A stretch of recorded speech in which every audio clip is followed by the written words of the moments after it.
you ready to make technology work for you? Tune in to Act on Tech, the podcast where we break down the latest tech trends and show you how to boost your productivity at home and in your business. So, subscribe to Act on Tech today and visit alexcustomtech.com to see how we can take your business to the next level. That's Act on Tech, your guide to smarter tech for a smarter business. Alex Custom Tech, IT means integrity and trust. Hello, welcome to Act on Tech, where we talk all things technology. I am Alex of Alex Custom Tech, and today we're going to talk about cybersecurity for MSPs.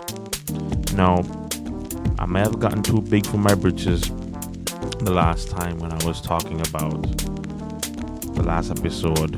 I think we touched on the topic of we talked about last week. Mistakes that people make in their small businesses. We talked about that. So, keeping in that arrogant theme, which I'm trying not to be on here. I don't really consider myself as arrogant, but some of these topics are gonna be kind of like telling you what to do, and I don't want to come across arrogant, but this is gonna be one of those in the same vein of the other one. But this is going to be kind of like a twofold type thing. So small businesses use technology and rely on it 100%. Like we talked about in the last episode, it's your foundation. And if you are not doing it yourself, right? If you know how to do it by yourself, that's fine. You can do it, but you're going to be doing dual roles. If you're not doing it yourself and you have someone helping you, whether it's somebody in your family or some friend you know that's a tech guy, or if you literally have a company like mine's MSP helping you with this episode is for you. Okay, so if you're an MSP, you know the last thing you want is for somebody like me telling you what you should do or whatever. And but this is I still can't avoid it. I still have to do it. So, because I want to talk about the topic, and it's going to cover MSPs and the tools we use and how we really should approach our job. So let's get into it. Okay. So topic today is going to be cybersecurity for MSPs. Now, again, I feel weird talking about this because I'm an MSP and like I'm talking to other MSPs or something I'm trying to do. But these are the things that this is how they should approach it. So I should be approaching it, and what you should look for from your MSP if you have an MSP. Okay, so let's see. Okay, let's get into it. Cybersecurity for MSPs. All right. So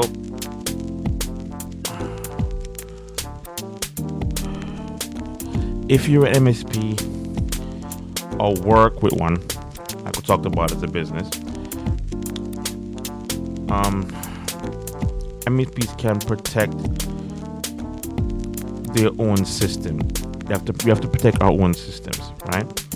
While keeping clients secure, because let's face it,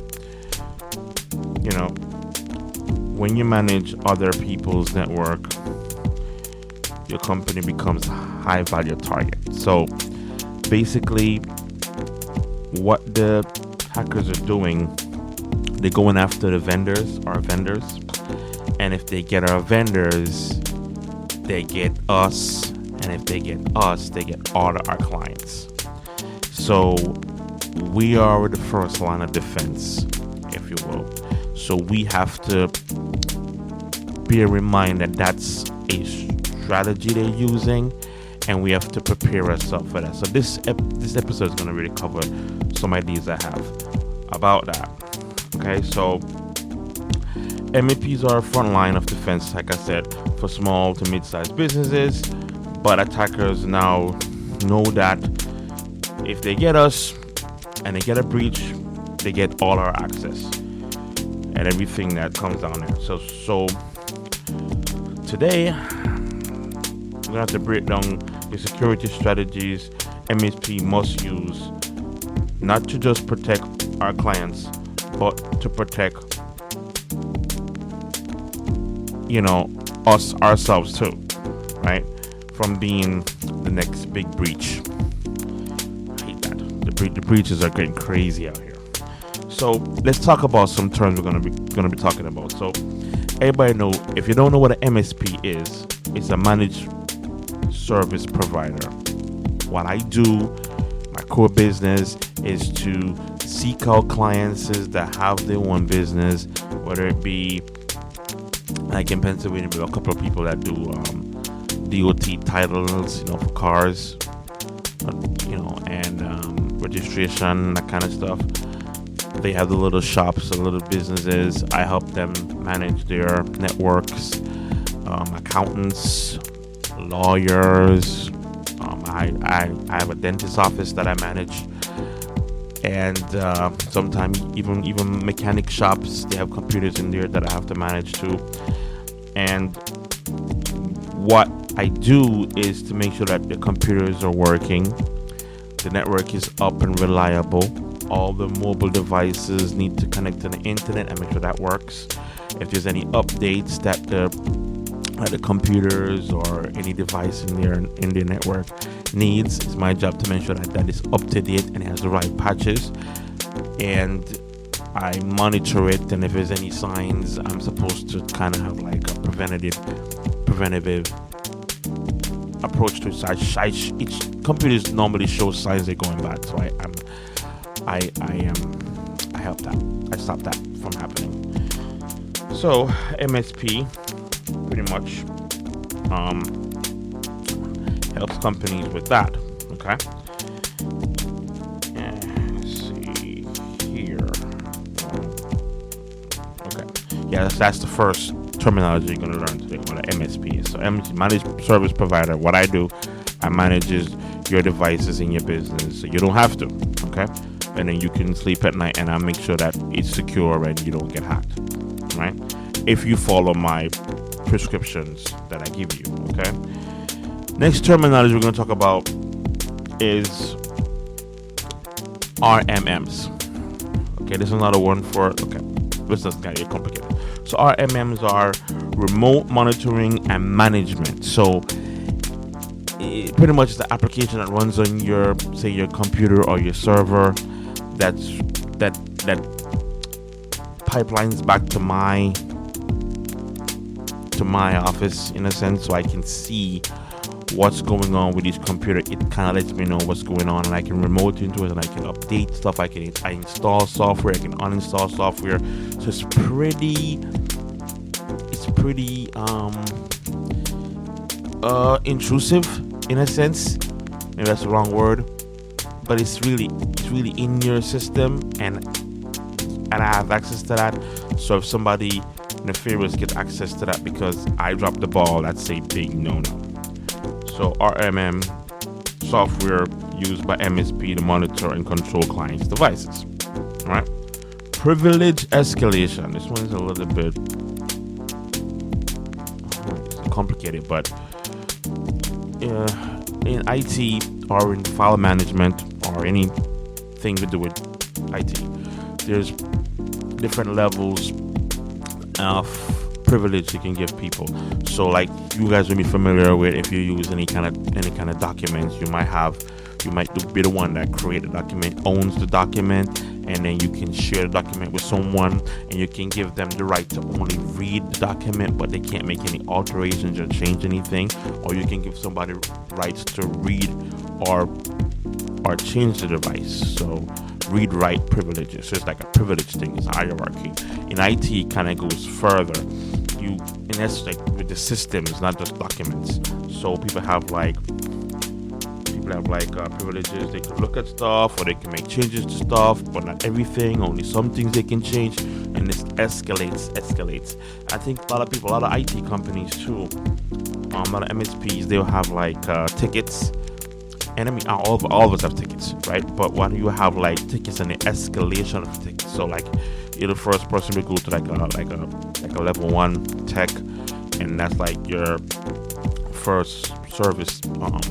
So what's the terminology they use for them? Help desk. Go to them first, and if they can't fix it, then it gets escalated to level 2 or level 3. And so it's a lot of like hierarchy in IT, right? And privilege escalation, when an attacker gains admin levels access from a lower level account. So the idea with this is, say my lower level tech, my level 1 tech doesn't have a good hygiene when it comes to password and that kind of stuff, right? Somebody get in through him, then they could use him and then escalate the attack. If they get him, they might get the guy above him, and so on and so on. So that's like privilege escalation. You want to actually manage that. And supply chain attacks. So like supply chains is like, say I have because a couple software that we use. I use a lot of open source software, and I use paid software. I don't use open source software on my clients' equipment. So like I have Azure for the RMM, and that's a paid thing that I have to pay for every year, and then my clients with their subscription pay me, and it's like kind of how that works. But they're pretty good at managing their end. But again, if they get breached and I don't do things on my end, it'll go right through me into all my clients that is attached to that, and we don't want that. So even if Azure gets breached, my protocols in place will stop that breach before it gets to my clients. And I think every other MSP should be doing this or is doing this, right? So that's the supply chain. I'm not only Azure, like any other thing we use. Even if you use Google Suites, that's a software, so don't trust the software because you pay for the software. You don't know if they get breached. You want to make sure that you have things in place to prevent that from happening. You want to stop it by you. You don't want to get to the client, right?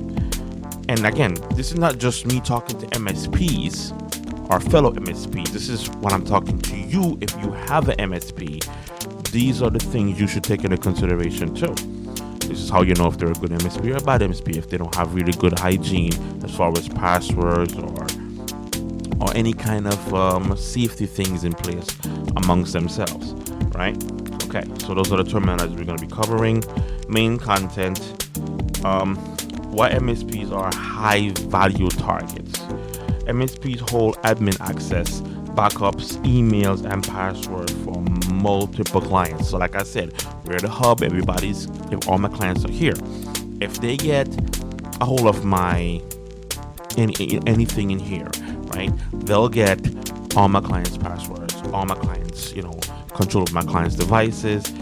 That's why if they attack us, it's a treasure trove, right? So that's kind of what we're trying to prevent. So these are the things I have to do and take into consideration, as far as security in my business. One MSP compose me can become a mass ransomware. So when we're talking about like compromise, right? One MSP compromise can be a mass ransomware. So if they lock me out, which really shouldn't be happening, but if that happens, if the MSP is compromised, everything is locked down, right? You don't have access to your say I don't do backups. Say I get you a backup service to me, and I am not doing my due diligence, and they lock me out of the backups, so I can't restore my clients' equipment. I have to pay them, which is not gonna happen, trust me. But if I have to pay them, that's what I'm talking about. Like, this is how they do. So again, we're targeted. Again, it's kind of baffling to me that this is even doable, but it is. People, they are doing it. If we're targeted and I'm vulnerable because of my hygiene not being very good, that is a massive breach. So you have to make sure that your MSP has good hygiene, pretty much. Okay. Attackers are now focusing more on supply chains. Like I said, the softwares that we use, they're focusing on that. So we can't just trust them outright. We have to have things in place to make sure, not because we're paying for these software, make sure that we are in a situation where we are checking and double checking and triple checking that these softwares are not vulnerable on our side. Okay, so common mistakes MSPs make. Like I said, I don't want to come across arrogant in these podcasts, but taking a somber tone at this one too, because I feel like I'm talking to fellow MSPs. If they are listening to this, I don't want them to take offense. I want them to agree with me that we have a responsibility to our clients, and we shouldn't be. I wish it was a situation where we never breached, where we don't get breached, right? And we can, and that can be a reality if we have good hygiene as far as like with security. If we have good hygiene as far as security, we won't ever get breached, and they have to move on to another target. But because we're dropping the ball, is that's why they're targeting us. Because again, if they get us, they get everybody that we have as clients. That's kind of why I felt the need to do this podcast, for this topic. And again, I don't want to have this tone and this like dictator kind of thing. This is what you should do, but really, this is what you should do. Okay, so common mistake MSPs make: using the same admin password or credential across client sites, weak segmentation between clients and in their RMM. So like, you have multiple clients, and instead you put them in separate containers. And this is kind of what I'm talking about. MSPs is what I'm talking about. But when you have these RMMs, you can separate each account, different password, different two different things, so that if they breach one, they don't breach the other one. They shouldn't breach anything, but if they even do, just one. Okay. Segmentation is very important. I talk about that in networking too, like separate your network, segment your networks. It's very good, because if they even do get into one, you might find them before they get to the other ones. You can minimize the freaking, disaster. All right. Poor internet hygiene, or poor internal IT hygiene. Like, the MSP, they don't take security seriously. And I've come across this, not per se in MSPs. Like, I see businesses doing some really funny things after we even talk to them and say this is the standard, and they don't do it. And I'm telling you right now, if I have a client that I say, listen, this is what I want you guys to do as far as your passwords, and this is how I want you to handle your emails, and like they're not really doing it, I'll let them go, because I don't want that dead weight on my company. I really don't. If I'm a professional helping you guys and you're not listening, I'm gonna let you go. So some of the topics we're gonna be going back over again are, I'm gonna mention some things you've heard me talk about in other podcasts, and like, two-step authentication, very important. You want to see them practicing that. You want to start practicing that. You want to observe how your MSP handles and treats security, right? Not monitoring their own logs. They don't check the logs. Like, again, documentation is another thing too. Like when I take on another client that had an MSP before, really about documentation is the big deal. Documentation help, right? Core cybersecurity practices for MSPs, the things that we're supposed to do, the things that I'm supposed to do and they're supposed to be doing, right? Zero trust implementation. We'll talk about that before. I'm going to give you like a brief synopsis. Like, you don't trust any device, even the ones that you should technically trust inside the network. You still don't trust it. You require it to authenticate itself, not just with a password, with other things. We talked about this a little bit already. Never trust internal traffic by default. Talk about that.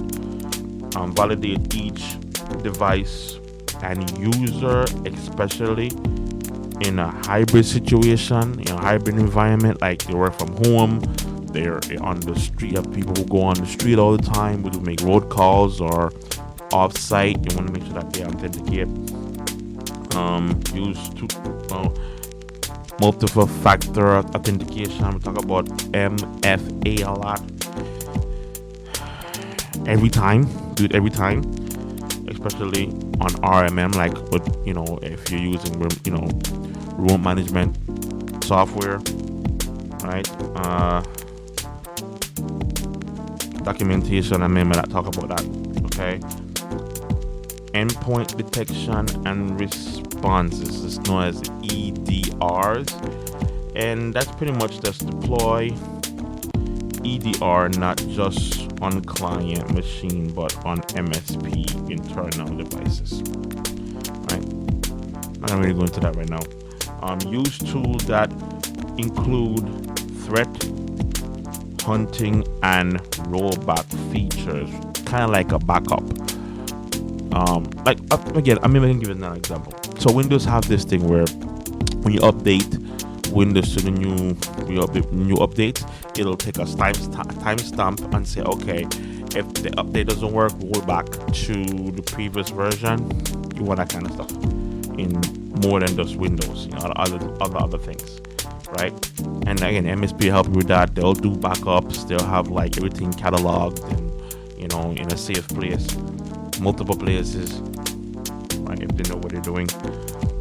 Internal segmenting of least privileges. So like, talk about the hierarchy. They should have like the level 1, level 2, level 3 guys all segmented.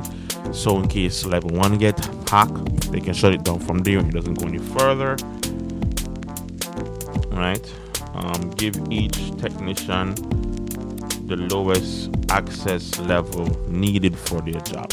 So I'm not saying it's controversial, but every technician have different level of skills, and even if not different level of skills, that's that office that he holds. Like, so say you do have, like, I don't have that kind of situation here, but again, bigger shops might have a different setup with different technicians. So if a guy is just working on cell phones, he wouldn't need access to networking things, right?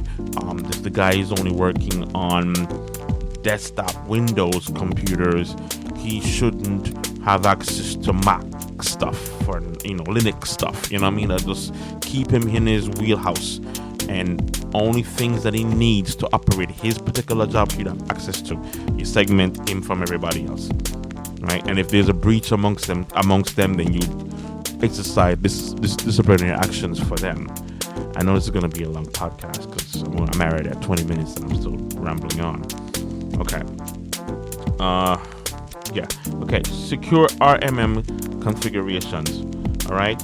Enable two-factor authentication again on those software. That's very important. Session logging and IP restrictions in your app. Talk about that. Make sure you're logging stuff. Make sure you don't trust people automatically. Regular audits, check and see who's logging into this thing, what time, what's the name, whatever, where the IP address is related to. Do the audits. Backup and disaster recovery. Make sure that you have things located in particular places, off-site, whatever. Test client, restore regularly. Make sure that you're not just waiting for stuff to go bad for you to see if, can I restore this client stuff? You want to actually have schedule a test restore, so in case you're not waiting for something to happen for you to do that. And okay, what else we have? Stay compliant. This is very important. MSP should follow CIS controls. NIST guidelines are similar frameworks. Now, I don't want to go into this too much, but there's some businesses that have regulations, and if you're going to be MSP and you're taking care of some clients, there's some things and some responsibility that's going to fall on you because you're dealing with them, because you might have sensitive information stored, or they're dealing with sensitive information like a doctor's. Like, for instance, give a example, medical people, they have the HIPAA thing. You are responsible too, even though you're not a doctor, under the HIPAA laws, right? So that's kind of what it means. Know those things, figure out who you're helping and what you're responsible for, right? Clients should know what you're doing to secure them. Communicate with them. Like, let them know. Even if they don't understand, take the time to explain to them what exactly you're doing and what you're trying to prevent. Kind of make people feel more comfortable when you communicate with them anyway. Include security updates and monthly reports. Let them know what's going on in their business on the tech sense and what you caught, or if you did catch anything, or who's kind of not having a good hygiene in the company, so that they can address it. And you want an MSP that does these things. This is kind of what you want to see from your MSP. All right. So the takeaway is your MSP business is like a vault, and you must guard it like one. Don't trust default settings on anything you purchase, any software, anything from open source. Don't trust the default settings. Go in there, change everything, put your two-step authentication on there, lock it up. All right. Document everything. Documentation is important. And if you're going to be writing a lot, use AI to help you with the documentation if you have to, but document. Right. So in case you move on, and an MSP come in, they can pick up from where you left off. We all a team here. We're trying to achieve the same thing, right? Make cybersecurity a part of your culture. I'm trying to do another podcast on some other interests I have, and in the political sense, or on a sociology type of sense. And what I'm realizing in my studies is that culture is so important, really important, and in a society, amongst people, in a family, in a business, and even in this IT, we all MSP, but different businesses, and we're competing with each other for clients. I get all of that, but really and truly, it should be just us fighting that war amongst ourselves for different clients. But whenever a client get us, they should really get the same thing all the time. And the same thing, and when I mean the same thing, I mean like every one of us as MSP is supposed to be like, yo, this security stuff is no joke.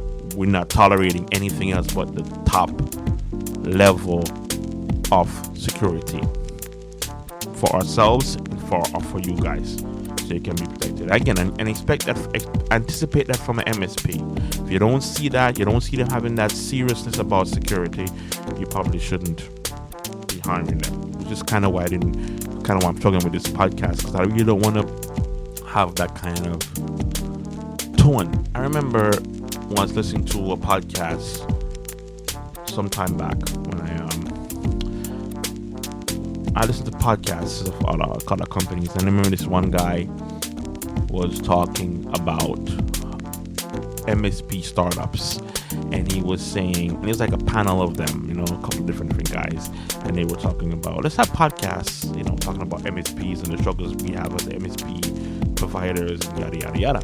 And then this one arrogant guy was on there, and he was like, if you shouldn't start an MSP unless you work for MSP first, and then you should start MSP on your own. And he was very arrogant about it. I don't care what anybody thinks. That's what I think should happen. And I know I started this company. I've never worked for a MSP before I started my MSP. Never did. I left school and I started this. I started doing this. So I learned it as I go, and I do work full time somewhere else. And what happens is that company uses my IT knowledge along with the other thing that I'm supposed to be doing for them. So I do MSP work, IT work for them, but at the same time I have my own business, and I'm an MSP, and I do my own thing for myself because I want to work for myself. All right. So again, not to sound like a know-it-all or a dictator, but this topic and the one I did before, this one last week, I think requires that tone. So here I am telling you what you can and cannot do. And again, all this is to solve a problem of security. Again, we talk about that before, that the more secure you are, the less convenient you are. But the price is just too high. So I'm really pushing this and hope you guys bear with me with this. Okay, so for this episode, we are really talking about MSPs and cybersecurity. And remember that your business is both a shield and a target. Strong cybersecurity practice aren't optional. They are foundational. For help with this kind of stuff, if you don't have an MSP for yourself, you can give us a call. I'll love to help you. The more clients I get, the less I have to do the other job. Okay, so, and that's the truth about that. I'm on here doing this podcast because I want to have that exposure. I want more clients so I can do this full time because I really do love this. And if you need help, I'm here to help you. Just give me a call or shoot me an email, and we can go from there. But if you do have an MSP, hold them to these standards, right? If you're an MSP, you know what to do already. I ain't gotta even tell you what to do. You know I'm right when it comes to this. So, like I always say, stay productive.